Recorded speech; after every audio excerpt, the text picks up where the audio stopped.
Continuamos con el epígrafe 1.4, hacia una sociedad de bienestar racional, sustentable y sostenible, del modelo de desarrollo económico desarrollado por MIT, donde se han trazado las líneas generales de la aproximación a la economía para lograr la salida de la crisis y emprender el camino del desarrollo, el rescate de la economía cubana y de la sociedad cubana. Estamos en la parte general que sustenta el modelo para luego pasar a los desarrollos sectoriales. Continuamos.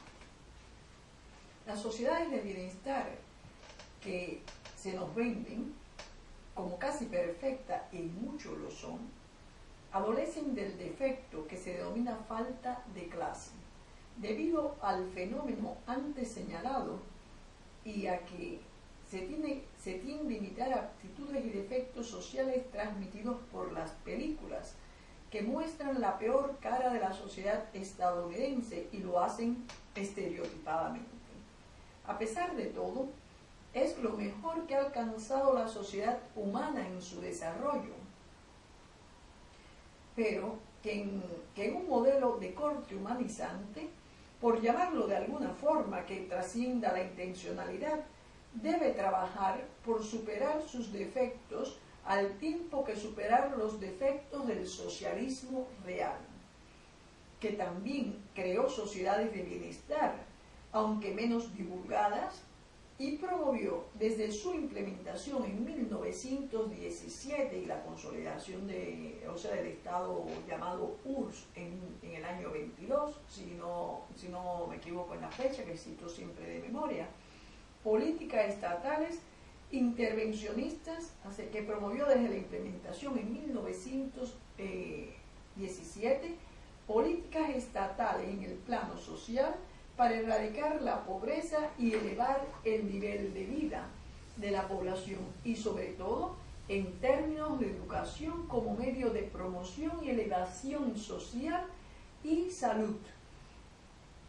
Se avanzó en temas laborales que en algunas cuestiones superan a la llamada sociedad de bienestar capitalista, sobre todo en temas de género y protección al empleo.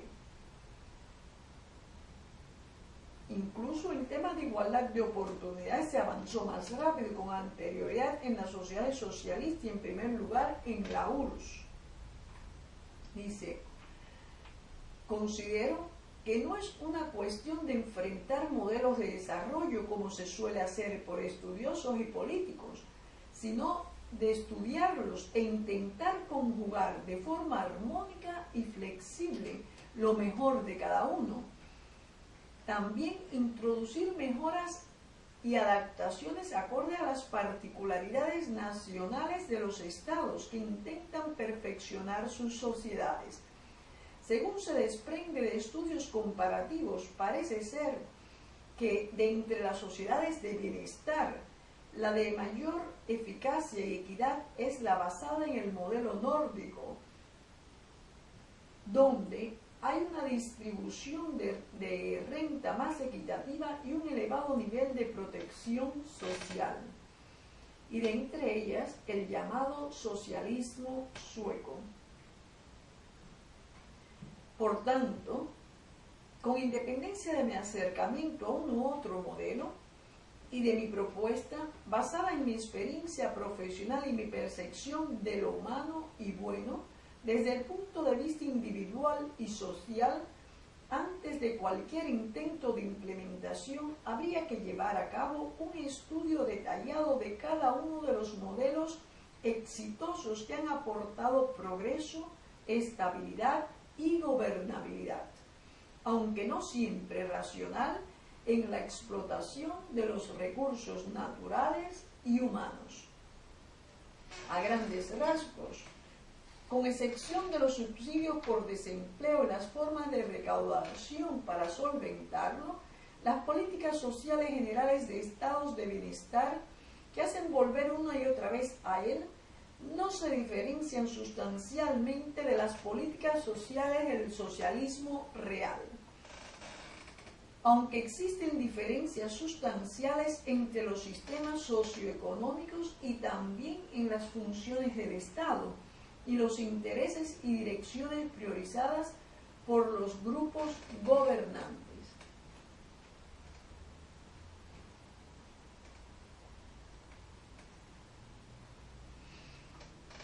Políticas sociales.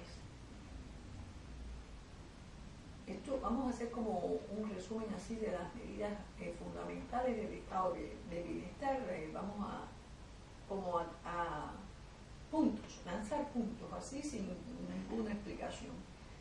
Políticas sociales, elevación del nivel educacional como medio de elevación social y acceso en mejores condiciones al mercado de trabajo. Segundo, garantía de un plano de salud, en el plano de salud y salubridad que se puedan diferenciar de uno u otro modelo. En este caso, por conocerlo, me parece interesante estudiar con detalle el sistema de salud de España en cuanto a asignación de recursos, equipamiento y huir de los gastos excesivos no justificados por la abundancia de recursos, como pruebas analíticas excesivas, abandono de la clínica en gran medida. En Cuba se utiliza más la clínica, se trabaja mucho con la clínica y es muy importante porque la clínica es quien nos va a guiar, pues de acuerdo a los síntomas, a los resultados. Incluso a veces la clínica nos dice no hace falta hacer tal cosa. Entonces es importante que las escuelas de medicina del mundo centren una atención principal al desarrollo de la medicina interna, de la clínica, como especialidad. Seguimos. Tercero, políticas activas de inserción laboral mediante cursos de adiestramiento y estímulos para la creación de empleos. Cuarto, subsidios de desempleo. Quinto, protección en la enfermedad.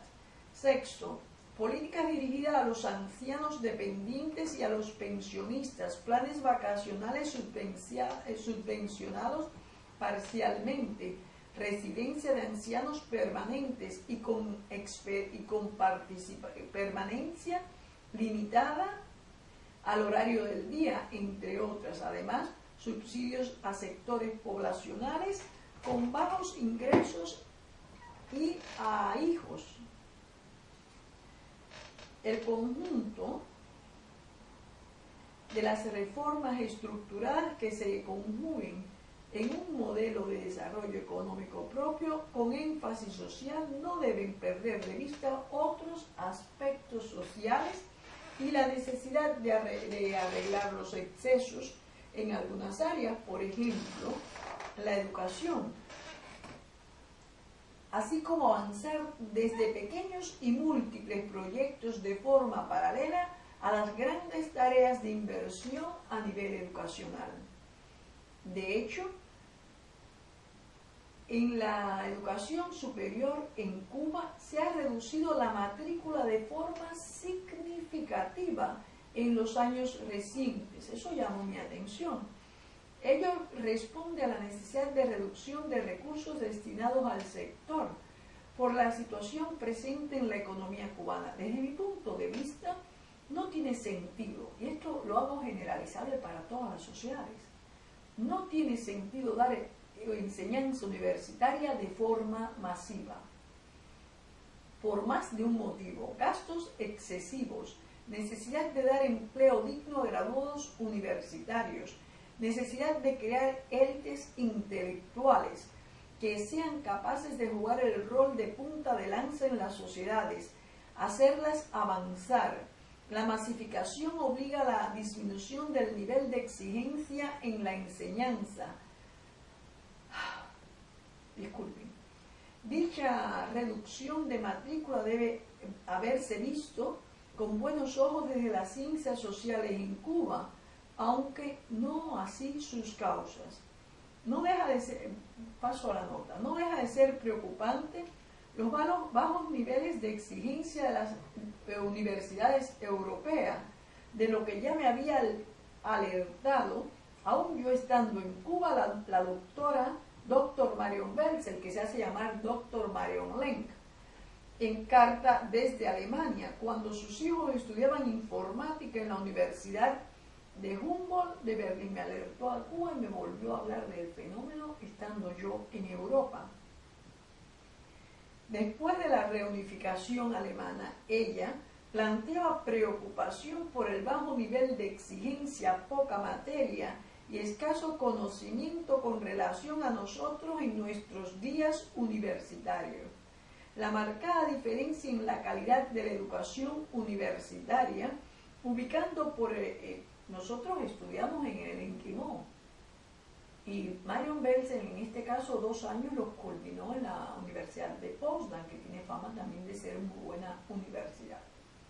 Entonces vamos a decir que estudiamos en universidades muy especiales, y entonces ella compara la Universidad de Humboldt con esas universidades donde estudiamos.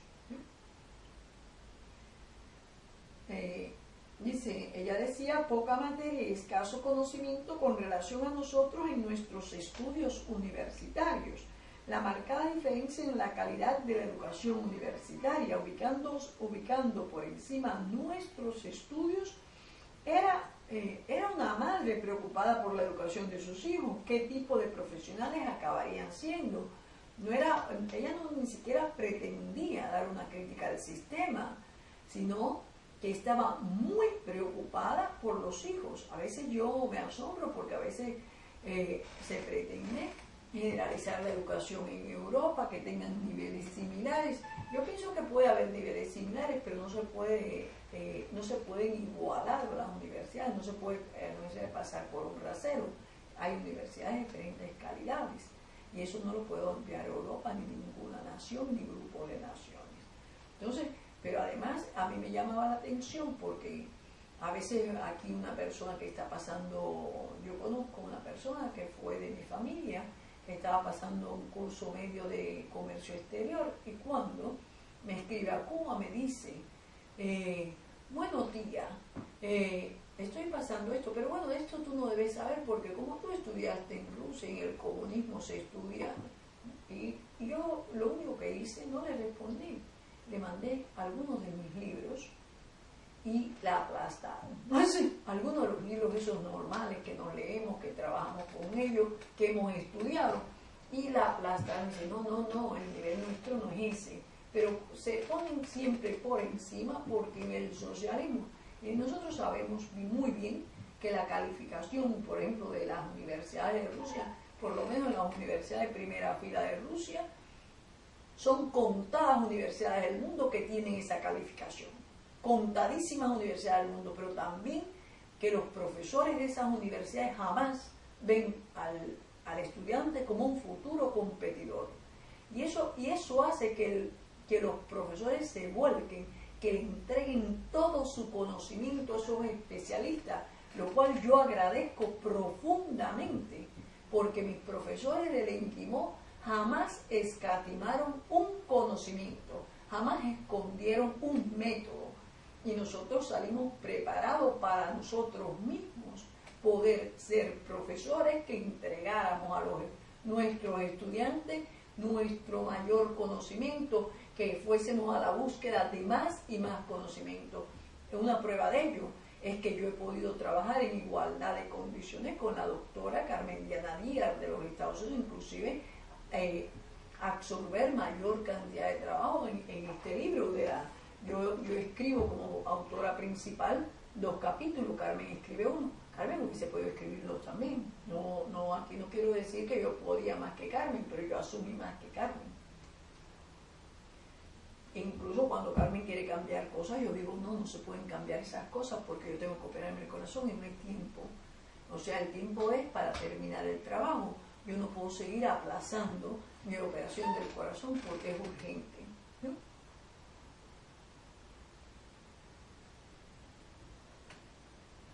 Pero además sería volver a rehacerlo todo, porque a Carmen se leyó unos documentos en unos archivos de la Florida y ya quería cambiar la tónica de la investigación. Digo, no, cuando se está trabajando en grupo se ponen unas normas y esas normas hay que respetarlas, aunque sea la directora de investigación. Así yo no acepté los cambios y no se hicieron. Entonces Entonces, bueno, pues en ese sentido yo pienso que es importante, ¿no?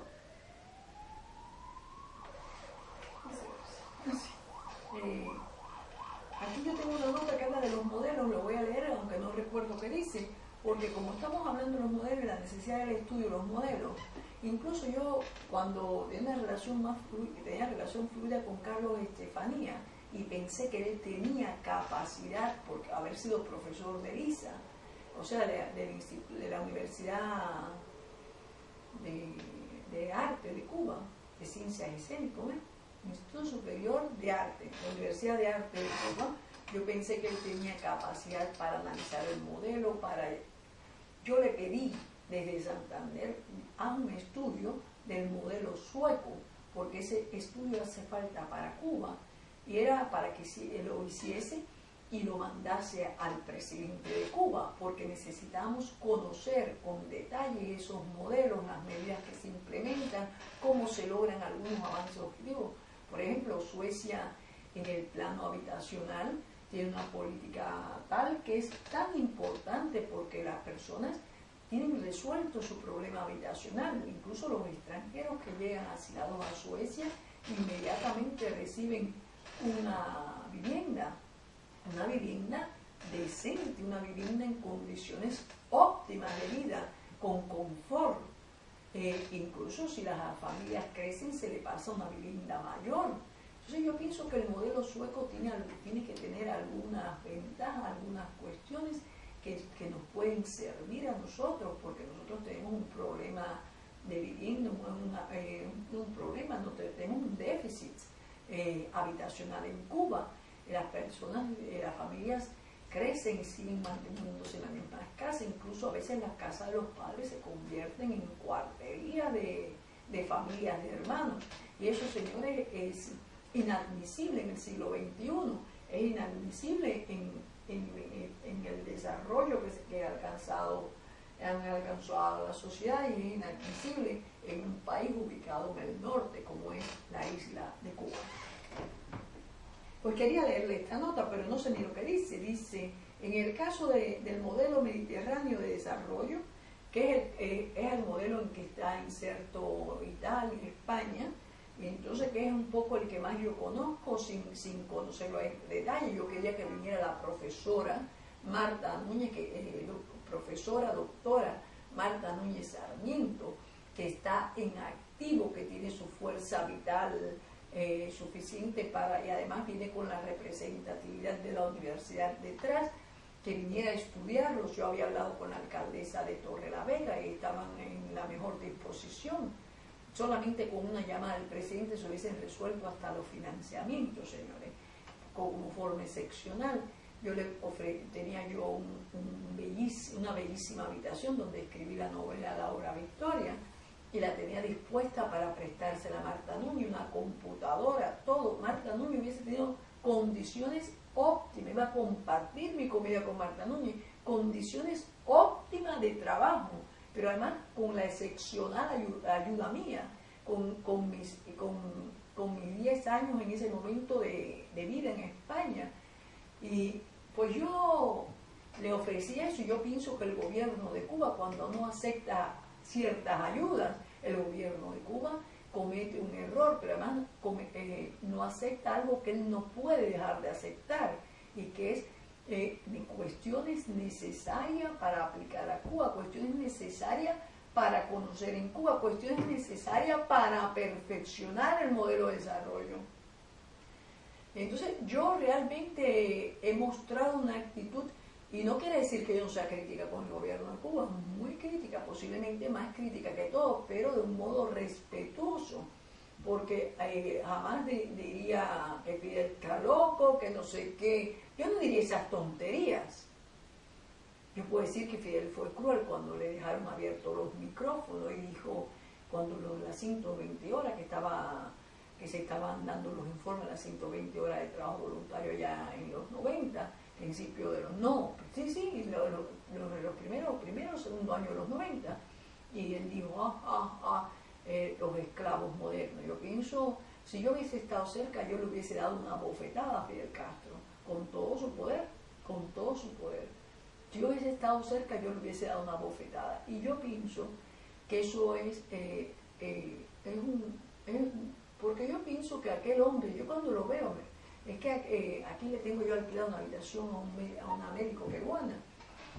Y cuando miró los documentales de los primeros tiempos, una muchacha joven, decía, pero es que ese hombre habla con todo el cuerpo, ese hombre convence a cualquiera, ella misma quedaba convencida y veía a la izquierda. Entonces, aquel hombre de aquella entrega era impensable que dijera aquella cosa tan horrible, tan monstruosa, tan malvada.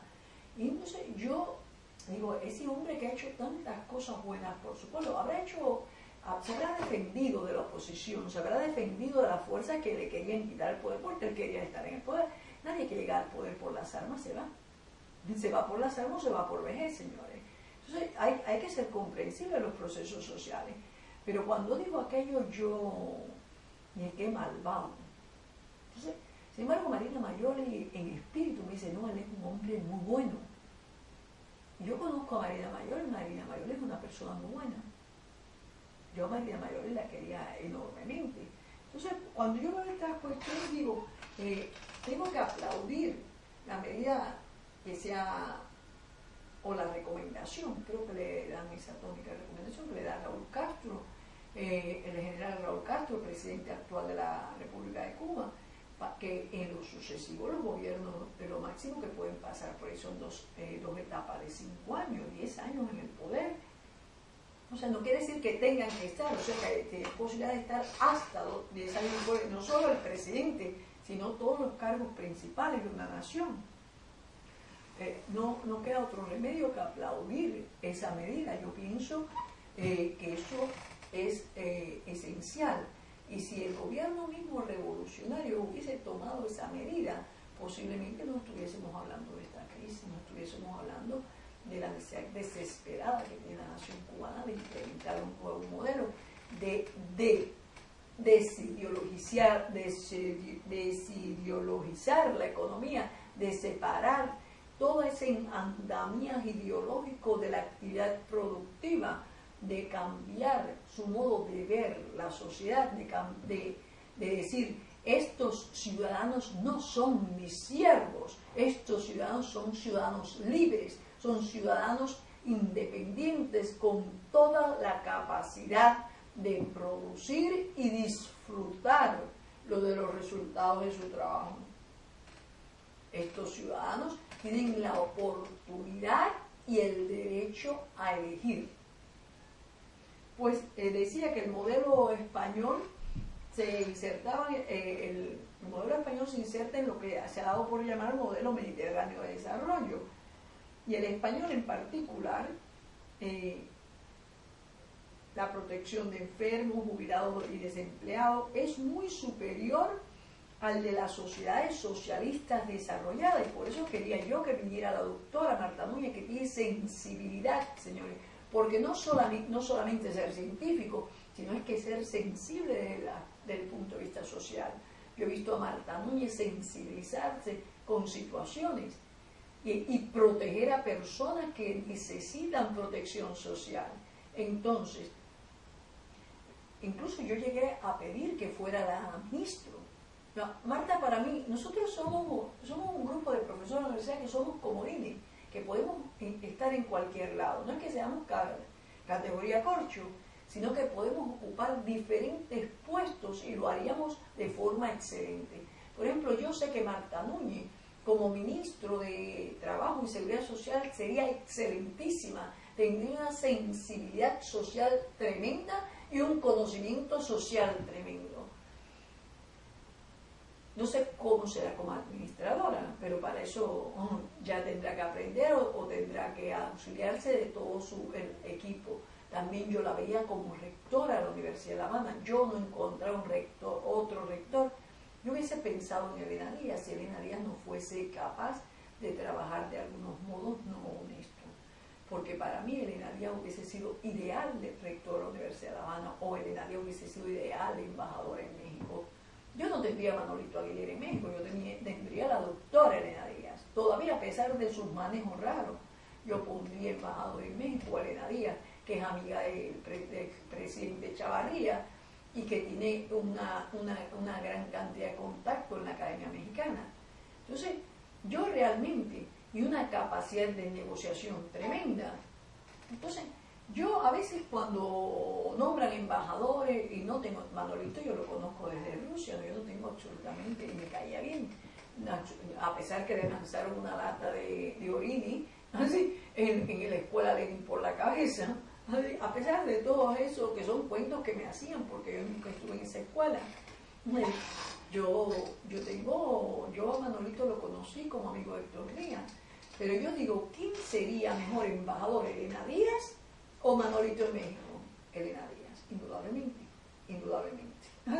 Entonces yo pienso que un país debe escoger las mejores personas para desempeñar, para avanzar en las relaciones.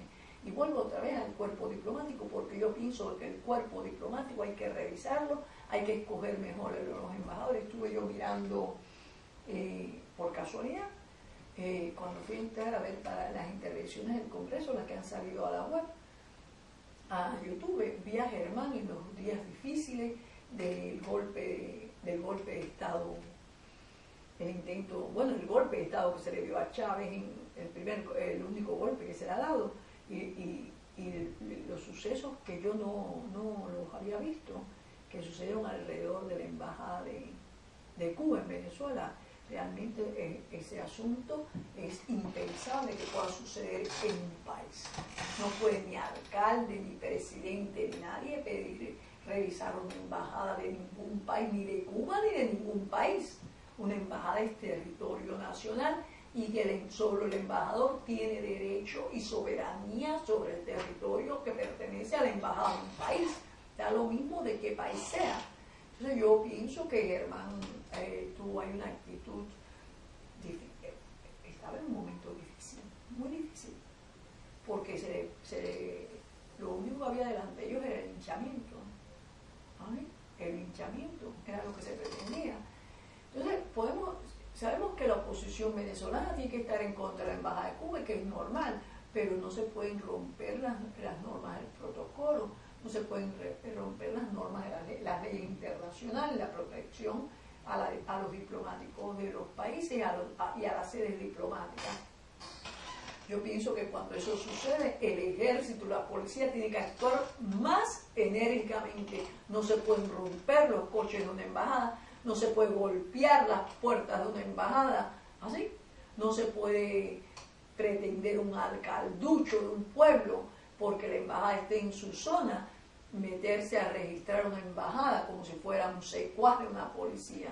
No hay derecho. Y no estoy yo aquí tomando posición por Cuba, porque yo sé exactamente que Germán ha trabajado mucho, se trabajó mucho también para que Chávez llegara al poder. Y eso no sería secreto.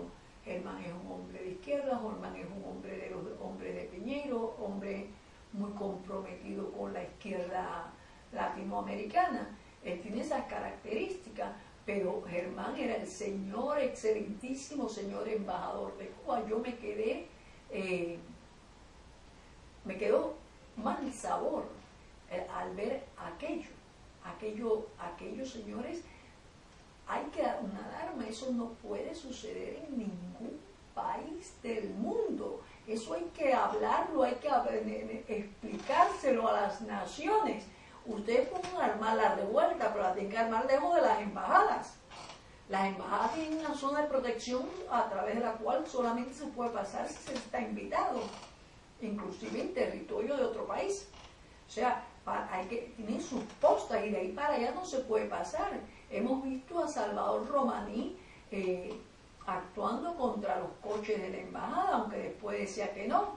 Yo les voy a decir, señores, con independencia del acercamiento que tengamos al gobierno de Cuba, a las sedes diplomáticas de Cuba, de España, de cualquier país.